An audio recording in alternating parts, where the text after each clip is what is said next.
La primera edición y ahora recibimos con mucho gusto al economista Felipe Galán para que nos explique pues que todo lo que tiene que ver con la reforma hacendaria, reforma fiscal, en donde pues aplica inmediatamente el 16% del IVA a partir del 1 de enero. Obviamente, Felipe, muchas gracias por acompañarnos, muy buenos días. No, al contrario, gracias a ustedes por la invitación y muy buenos días a todos los buenos días y a ustedes, obviamente. Felipe, ¿cuáles serían las principales afectaciones que recibiríamos los fronterizos con esta reforma? Porque bueno, dicen que es muy benéfica, que va a traer pues cosas buenas. Y ya no subieron el gas. Ya no subieron la gasolina y el peaje en los puentes. Exactamente. Entonces dice uno, ¿realmente habrá algo bueno? O a lo mejor tú tienes una visión muy balanceada y nos dices, es esto, ya depende de cada quien si lo ve bien o lo ve mal. Bueno, primero que nada hay que mencionar que una reforma fiscal o la política fiscal pues tiene dos caras, ¿no? Sí. Primero, el cobro de los impuestos y el gasto del gobierno. Sí. En el caso de la llamada reforma fiscal en México, o de la última que se ha hecho, se habla nada más del lado del cobro de los impuestos. Sí. No se menciona en sí, no se mencionan elementos que nos lleven a pensar que se va a mejorar el gasto, ¿no? A nivel nacional, no nada más en la frontera. O sea, que nos va a llegar, que por el hecho de pagar más dinero, nos va a llegar más dinero. Sí. Hay algunas medidas que se anunciaron, pero como de forma discrecional, ¿no?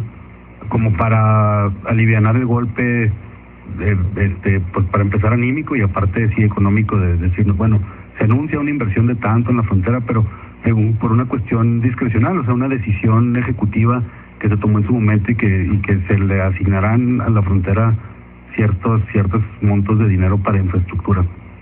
Sin embargo, las leyes no se han reformado para mejorar el gasto, ¿no? Para optimizarlo, bueno, para que nosotros sepamos o tengamos la certeza pues de que esos impuestos adicionales que vamos a pagar se van a reflejar en realidad en mejores servicios públicos, en mejor calidad de vida, pues al final, que es para eso, para lo que pagamos impuestos, ¿no? Entonces, primero que nada, yo creo que ese es el primer elemento. La reforma está, digamos, desbalanceada. Es decir, para el lado de los impuestos se anuncian los cobros, se anuncian medidas muy específicas, cambios en ciertos artículos de la Constitución, etcétera, y en ciertos, sobre todo el Código Fiscal, ¿no? O sea, en general podemos decir que la reforma fiscal en realidad fue una miscelánea.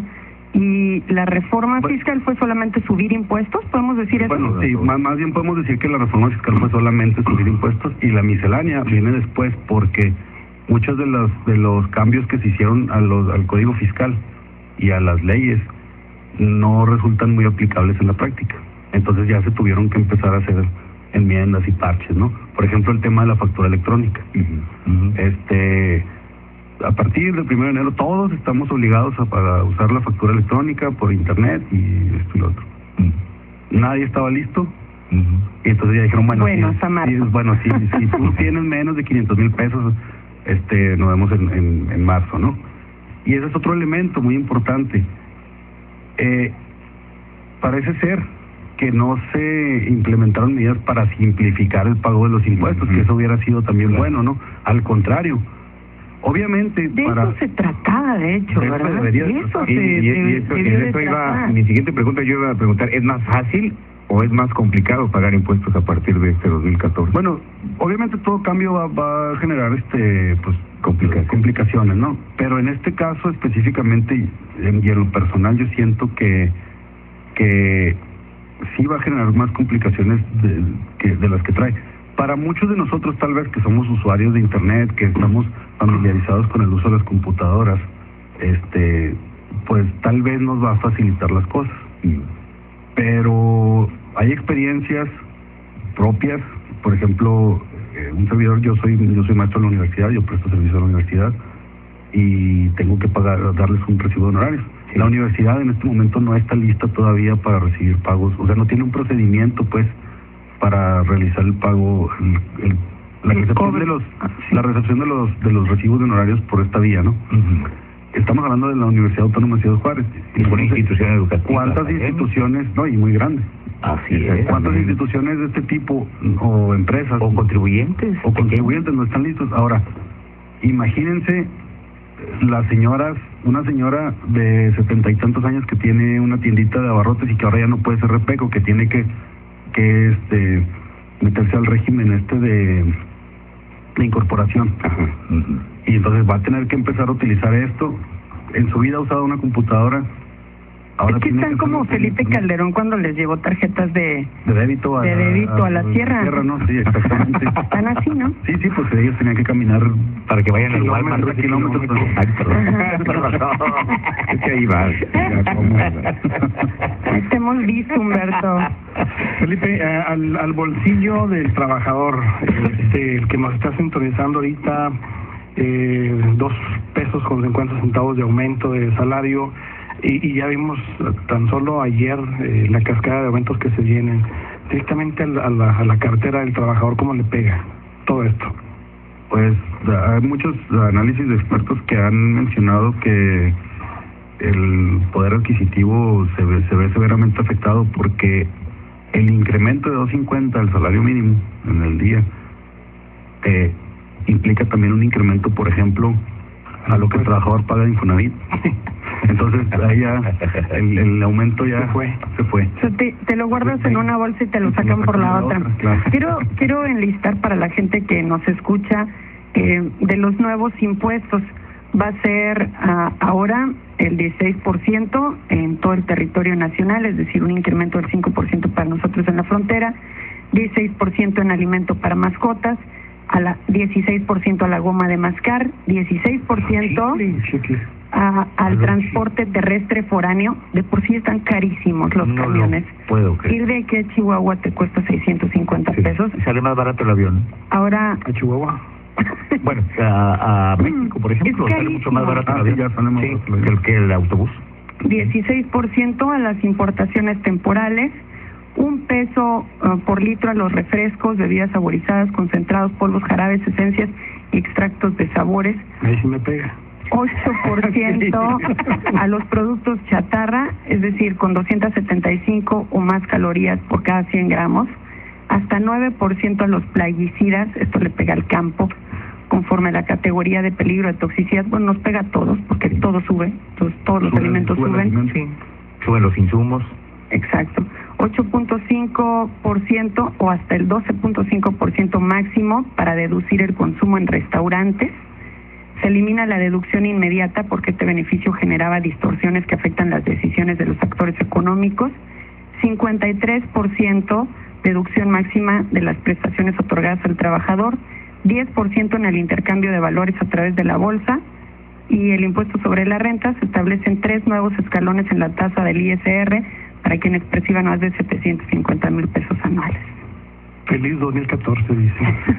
Felicidades. Y claro, el 2 pesos con 50, ¿verdad? El aumento al salario. 2.50, sí, para que no se quejen, Fíjate que al principio, Felipe, hablabas de la situación entre el recaudar y el gastar. Son 2 de las fundamentales obligaciones del Estado, ¿verdad? Es decir, recaudar los impuestos y después, de una manera transparente, gastarlos en beneficio de la colectividad, en beneficio de todos. Aquí tenemos muy claro la recaudación y de esa nadie se escapa, y mucho menos de gente tan asidua para esperar el día primero y facturar como las gaseras. Imagínense si nos vamos a escapar del cobro del gas al 16%. Hay 2 cosas seguras en la vida, la muerte y los impuestos. Sí. Eso dice que dijo Abraham Lincoln, pero no pagaba. Sí pagaba. Y también se murió. Eso fue seguro. Bueno, de que murió. De que haya pagado impuestos, no podría yo asegurarlo. Totalmente. Por lo menos algo habría que haber pagado. Bueno, para nosotros sí aplica, ¿no? Los mortales. Sí, así es. Oye, ¿y por qué? ¿Qué podemos hacer el contribuyente, el ciudadano, el que con sus impuestos, colabora para los gastos del país? ¿Qué podemos hacer? O sea, de pagar es obligación y hay que hacerlo. Pero, ¿y la obligación del Estado cuando no la cumple? Bueno, en este caso. Yo les preguntaba a los diputados, a los senadores. Bueno, perfectamente. Ustedes van a votar por entregar a la Federación 20,000 millones de pesos. Eso fue lo que se evaluó, que sería este aumento del IVA en la frontera. 20,000 millones de pesos. Perfecto, pero son 20,000 millones de nosotros, de los ciudadanos fronterizos. Son de aquí. Ustedes los están negociando en el Distrito Federal, ¿a cambio de qué? Y entonces se quedaban mudos. nunca supieron decir a cambio de qué, es decir, a cambio de qué beneficios iban a traer a la frontera.